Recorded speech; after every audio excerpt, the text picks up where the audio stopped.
Os israelitas viviam sob uma dura escravidão no Egito. O faraó, temendo o crescimento do povo, impôs trabalhos pesados e cruéis. Eles clamaram a Deus por libertação, lembrando a aliança feita com seus antepassados. O sofrimento dos israelitas aumentava, mas o plano divino já estava em movimento para resgatá-los do cativeiro. Deus escolheu Moisés para liderar o povo em sua libertação. Moisés, criado no palácio do faraó, fugiu para o deserto após matar um egípcio. Lá, encontrou Deus através de uma sarça ardente. Mesmo hesitante, Moisés foi designado por Deus para voltar ao Egito e confrontar o faraó, com Arão ao seu lado. Moisés e Arão foram até o faraó e declararam: "Deixe meu povo ir conforme a ordem de Deus." O faraó, porém, recusou, endurecendo seu coração. Ele intensificou o trabalho dos israelitas, tornando a situação ainda mais difícil. Moisés enfrentaria resistência, mas o plano de Deus não seria frustrado. Como sinal do poder de Deus, a primeira praga transformou o rio Nilo em sangue. Os peixes morreram e o Egito ficou sem água potável. Mesmo diante dessa catástrofe, o faraó se manteve inflexível. A praga revelava a soberania de Deus sobre a natureza e sobre os falsos deuses do Egito. A segunda praga trouxe rãs que invadiram todo o Egito, entrando nas casas, nos alimentos e até nos quartos dos egípcios.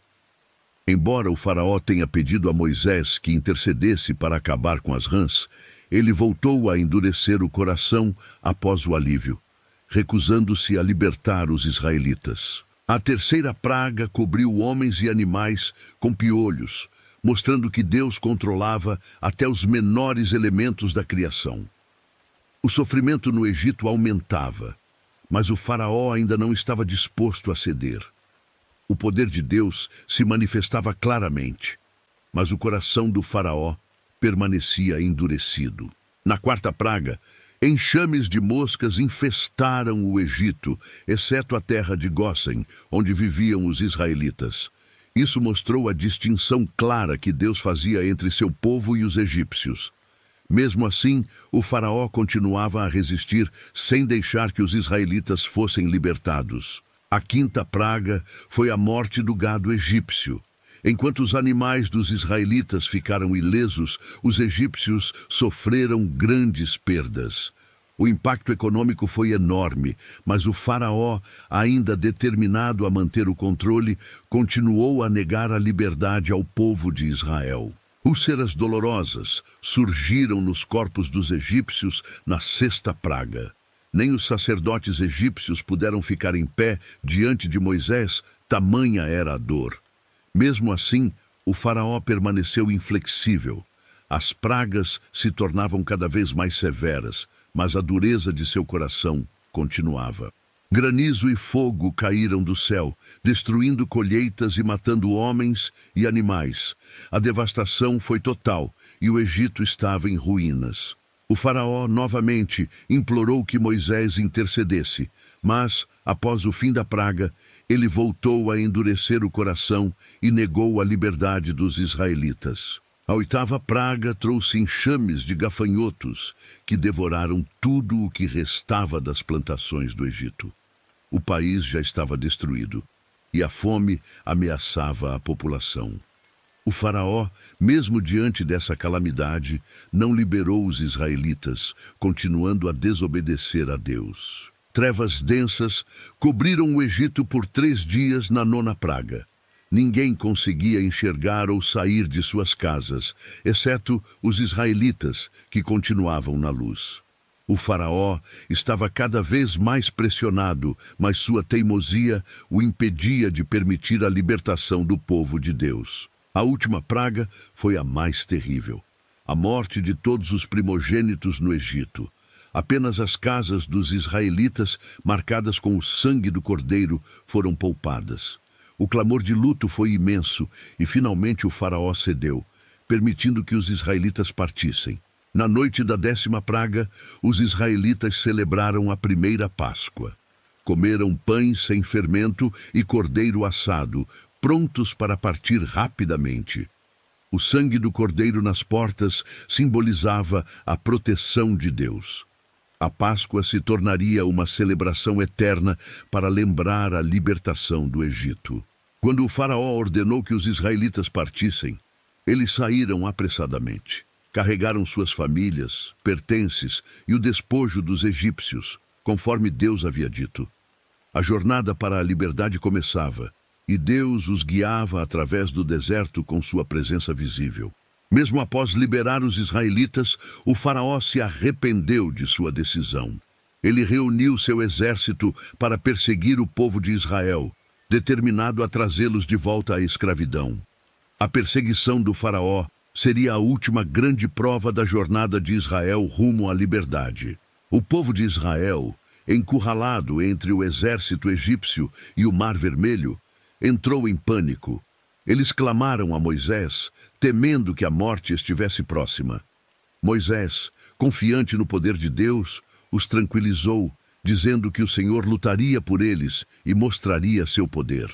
Deus ordenou que Moisés levantasse seu cajado, e as águas do Mar Vermelho se dividiram, criando um caminho seco para o povo de Israel passar. Os israelitas atravessaram o mar em segurança, enquanto o exército egípcio os perseguia. O milagre do Mar Vermelho mostrava a proteção divina. Quando os egípcios tentaram atravessar o Mar Vermelho, Deus fechou as águas, destruindo completamente o exército do faraó. A vitória de Israel estava completa. O povo celebrou a grandeza de Deus, que os salvou da escravidão e destruiu seus opressores de maneira milagrosa. Os israelitas comemoraram a vitória com cânticos de louvor, reconhecendo que Deus havia triunfado sobre o Egito e libertado seu povo. A fé dos israelitas foi renovada, e eles começaram a confiar mais em Deus, que os guiava para a terra prometida. Miriam, irmã de Moisés, liderou as mulheres em um cântico de vitória, exaltando a grandeza de Deus. Ela celebrou a derrota dos inimigos e o milagre que Deus realizou em favor de Israel. O cântico de Miriam refletia a gratidão e o louvor de todo o povo. Apesar da libertação, a jornada pelo deserto não seria fácil. O povo enfrentaria a escassez de água e alimentos, além de outros desafios. No entanto, Deus continuava a guiar e prover, demonstrando sua fidelidade. O deserto seria um período de prova e aprendizado para Israel. Quando a fome atingiu o povo de Israel, Deus enviou maná do céu para alimentá-los diariamente. O maná era um lembrete constante do cuidado de Deus por seu povo, suprindo suas necessidades no deserto. Cada dia trazia um novo milagre da provisão divina. Quando o povo teve sede, Deus instruiu Moisés a bater numa rocha, e dela saiu água. Esse milagre mostrou que Deus estava sempre pronto para prover para o povo, mesmo nos momentos mais difíceis. A água da rocha simbolizava a vida que Deus oferece. Ao longo da jornada, os israelitas frequentemente reclamavam e questionavam Moisés, temendo que morreriam no deserto. Apesar dos milagres, sua fé oscilava. Ainda assim, Deus foi paciente, mostrando sua misericórdia mesmo diante das queixas e dúvidas do povo. No Monte Sinai, Deus se revelou de forma poderosa a Israel. O monte fumegava, trovões e relâmpagos preenchiam o céu, e o povo viu a santidade de Deus de perto. Moisés subiu ao monte para receber as instruções e os mandamentos que guiariam o povo no caminho da justiça. Deus entregou a Moisés os 10 mandamentos, a base da aliança com o povo de Israel. Essas leis foram escritas em tábuas de pedra e estabeleciam os princípios que os israelitas deveriam seguir para manter sua relação com Deus e uns com os outros. Além dos 10 mandamentos, Deus revelou várias outras leis a Moisés que deveriam reger a vida do povo na terra prometida. Essas leis abordavam questões morais, religiosas e civis, estabelecendo um padrão de santidade para o povo escolhido. Deus ordenou a construção do tabernáculo, um santuário móvel onde sua presença habitava no meio do povo. O tabernáculo simbolizava a presença constante de Deus com seu povo durante a jornada pelo deserto, um lugar de adoração e comunhão com o Senhor. Enquanto Moisés estava no Monte Sinai, o povo de Israel, impaciente, fez um bezerro de ouro para adorar. Esse ato de idolatria enfureceu Deus e Moisés. O bezerro de ouro foi um momento crítico de desobediência e o povo sofreu as consequências dessa grave transgressão. Moisés intercedeu pelo povo diante de Deus, pedindo misericórdia após o pecado do bezerro de ouro.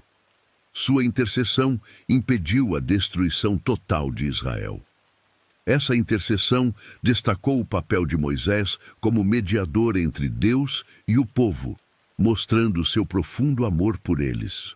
Após o pecado do bezerro de ouro, o povo de Israel se arrependeu profundamente. Eles reconheceram seu erro e pediram perdão a Deus. Esse arrependimento marcou um novo começo na jornada deles, com um compromisso renovado de seguir os caminhos do Senhor. Deus renovou sua aliança com Israel após o arrependimento do povo. Ele prometeu continuar a guiá-los até a terra prometida, contanto que permanecessem fiéis. Essa renovação reafirmava o amor de Deus e seu desejo de ter um relacionamento íntimo com o povo de Israel. Deus lembrou ao povo de Israel que ele havia prometido uma terra rica e próspera a seus antepassados e que ele cumpriria essa promessa. Apesar das dificuldades no deserto, a terra prometida aguardava o povo de Israel, e Deus estava determinado a levá-los até lá. Deus continuava a guiar o povo de Israel com uma coluna de nuvem durante o dia e uma coluna de fogo à noite. Essa presença visível de Deus assegurava ao povo que ele estava com eles em cada passo da jornada. Deus nunca os abandonaria, nem no deserto, nem na terra prometida.